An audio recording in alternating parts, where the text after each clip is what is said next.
Hello. Oh, ça fait hyper longtemps. Comment vous allez? Nous, on va bien.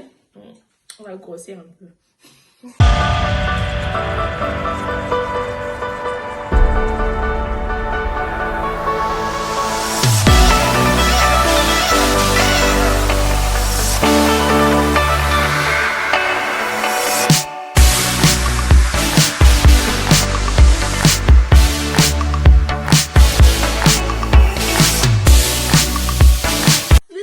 Comeback. En fait, le confinement, en fait, il a pris le temps. Hein. Ça nous a, voilà. Quand on est revenu à la vie normale, vous voyez, chacun des occupations, des femmes d'affaires, c'est vraiment compliqué pour nous de refaire des vidéos. On a trouvé le temps et donc voilà. On a un bon thème. Ah. Un bon thème. C'est eux qui vont juger ces thèmes. En tout cas, bah, du coup, c'est quoi le thème? Aujourd'hui, on va parler de couple. Des astuces dans le couple pour avoir un couple heureux. Et perfect. Donc, on a posé la question à Google. Ouais. Voilà, on n'est pas maître à la matière. Voilà. On n'est pas des coach love. Ouais, donc, du coup, on a pris 10 idées sur Google. Ouais. Des idées pour avoir un couple épanoui. Et donc, on les a mis dans ce petit bol au hasard. Et du coup, on va tirer chacun d'eux et faire des petits commentaires. Oui. Par rapport à nos expériences. Ou pas du tout. Voilà. On commence? Allez, let's go. Entretenir des relations, c'est-à-dire ne pas considérer le partenaire comme acquis, sortir de la routine de temps en temps, faire des choses un peu différentes chaque jour. Bon, chaque jour. Fais ça comment? Ne considérons pas l'autre comme acquis. D'ailleurs, on sort ensemble, je ne vais pas te considérer comme une personne acquise. Oui, mais tu ne vas pas juste me dire je ne te considère pas comme acquise. Mais non, mais justement, je vais faire les actes qui font que je ne te considère pas comme acquise. Je t'inviterai au restaurant, je sais pas moi, les trucs comme ça. Faire des trucs qui sortent de notre routine. D'habitude, si on a l'habitude juste de rester à la maison, regarder la télévision, de temps en temps, je vais te dire, vas-y, viens, on va peut-être manger un truc au restaurant ou un voyage ou un truc. Peu importe. Et si on n'a pas les sous, on fait comment?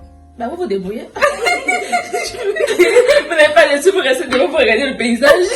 Vous faites à la maison un dîner romantique à la maison. Vrai. Ça c'est une bonne idée. Pas franchement, je crois pas. Non. Je faisais à manger, mais il y avait toujours la télé ou la PS. Mais ça c'est pas sorti de la routine. Ouais, non mais donc du coup, non, moi je crois pas que je faisais ça en tout cas. Donc savoir communiquer, c'est la base des bases. Un couple sans communication ne va nulle part. Ça va aller, calme-toi.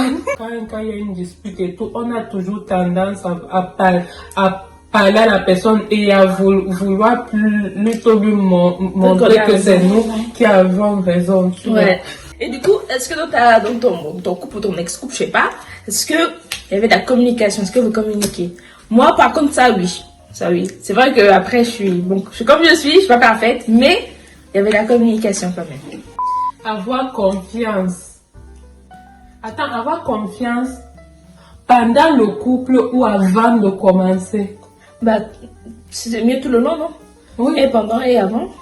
Après, on ne peut pas dire que tu peux avoir confiance en une personne avant de commencer à être en couple avec les personnes. Tu peux découvrir la personne, tu ne peux pas dire que tu peux avoir confiance en la personne. Mais si. Ah bon? Mais si.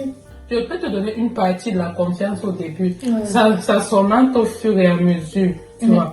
Mais quand j'ai des preuves d'un truc, tout ça part, tout. Moi, flemmarde comme je suis, je ne peux pas faire l'espionne chez quelqu'un. Ça veut dire c'est fini. Moi, je suis une personne assez méfiante. Du coup, la confiance, j'ai du mal à donner la confiance au début comme ça. Moi, je préfère voir la personne au fur et à mesure, après voir si elle est digne de confiance ou pas, en fait. Mais ça, tu peux commencer une relation sans avoir une petite confiance. Tu as quand même minimum. Mais dire que tu as la confiance, genre aveugle ou totale, non. Non, ça non. Moi, j'avais quand même une certaine confiance. Ouais. Mais est-ce que lui, il avait confiance en toi? Il faut que ça dans les deux sens, quand même, la confiance. Oui. C'est comme la communication, il faut qu'on communique tous les deux. J'ai jamais donné de raison de ne même pas avoir confiance. C'est une fille digne de confiance. Et oui. S'aimer soi-même. Bah oui, dans le couple, c'est important de t'aimer toi-même et de ne surtout pas se lier. Parce que j'ai remarqué qu'il y a plein de gens, quand on est en couple, ils pensent plus à l'autre, en fait, que à eux-mêmes, en fait. Et du coup, ils s'oublient eux-mêmes. Eux-mêmes, ils se laissent de côté, ils s'aiment moins, mais ils aiment plus l'autre. Et après, à la fin de leur relation, bah, tu sors complètement glisé. Je faisais ça avant. J'avoue que je m'oubliais quelquefois. Mais quand j'ai pris conscience de ça, tu vois, j'ai commencé à plus m'occuper de moi-même. Et maintenant, je m'aime de ouf. Vous savez même pas. Ben moi de mon côté, du début à la fin, je m'aime moi-même. Hein. Quand je suis en couple, j'aime la personne et j'aime moi-même. Mais j'aime la personne, mais pas au point de me laisser moi-même de côté. Ah. Non, je suis trop narcissique pour ça. C'est faire des compromis. C'était dur, hein. Très dur. C'était dur. Je pense même pas qu'on en faisait. Je crois que c'est plus lui qui faisait des compromis. Vraiment toi. Non, moi, c'était pas moi, mais ouais. Mais des compromis. Comment ça, ouais? Non, mais non. Non, mais c'est bon, c'est le point. Prends du temps pour soi. C'est ce qu'on disait, comme ça revient pas à s'aimer soi-même en fait. Ouais, s'aimer soi-même, prendre du temps pour soi.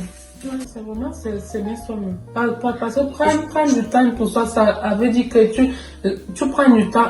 Certains jours, tu fais les trucs sans lui. Tu peux décider d'aller prendre un verre seul. Avec tes copines par exemple. Ou seul. Ok, si tu veux aller seul, vas-y seule. Toute seule. Je ne vais pas me faire masser, je ne vais pas prendre un verre, je ne vais pas au cinéma. Et vu que... Toute seule. Toute seule. Mais toute seule. Vous n'avez pas de vie.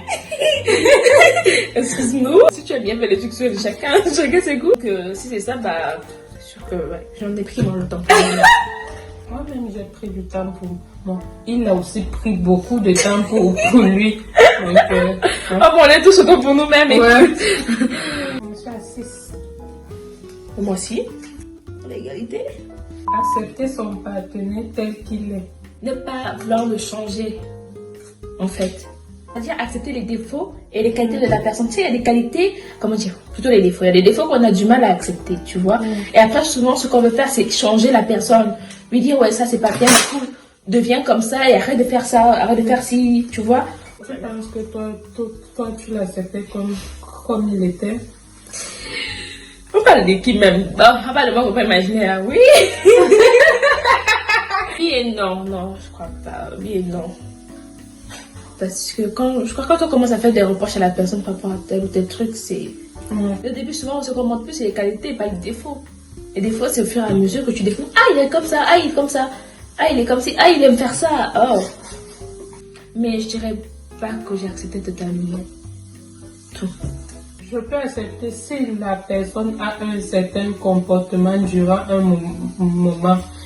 Mais quand la personne change d'un coup, déjà moi je me suis déjà habituée à ton comportement avant et puis tu décides de changer d'un coup. Là, ça va être difficile à accepter. Je peux comprendre moi-même que ce soit, si moi je le fais, ça peut être difficile à accepter. Accepter tel qu'il est, moi je dis oui. Si vous voulez, on fera un récapitulatif rapide sans éterner pour avoir un couple perfect. Savoir communiquer, avoir confiance, établir de bonnes bases, avoir des projets en commun, s'aimer soi-même, accepter les différents, prendre du temps pour soi, être honnête, ne pas laisser les rapports de force s'installer, être de bons amis, faire des compromis un peu de temps, accepter ton partenaire tel qu'il est et entretenir la relation. Ouh, ça c'est du travail, hein. Ouais, franchement, avoir une relation amoureuse, si tu veux qu'elle marche, franchement, c'est du travail, c'est jamais facile. C'est un CDI, le machin. Oh. D'autres là, au chômage. Oh. Tu comprendras qui pourra. D'accord. J'espère que la vidéo vous aura plu et que voilà, n'hésitez pas à laisser un petit commentaire si ça vous a plu. Laissez vos avis et dites-nous si vous faites pareil ou pas. Ou si ça vous a été. Quelle note vous avez eu? On a eu combien toutes les deux? 6 6 sur 12. C'est voilà pourquoi nos chômage. J'ai compris. Merci de nous avoir suivis. N'oubliez pas de vous abonner et d'activer la cloche des notifications. Ne pas perdre la notification de nouvelles vidéos. Et donc, abonnez-vous, ça fait toujours plaisir. Et notre retour, quoi. Voilà. Merci.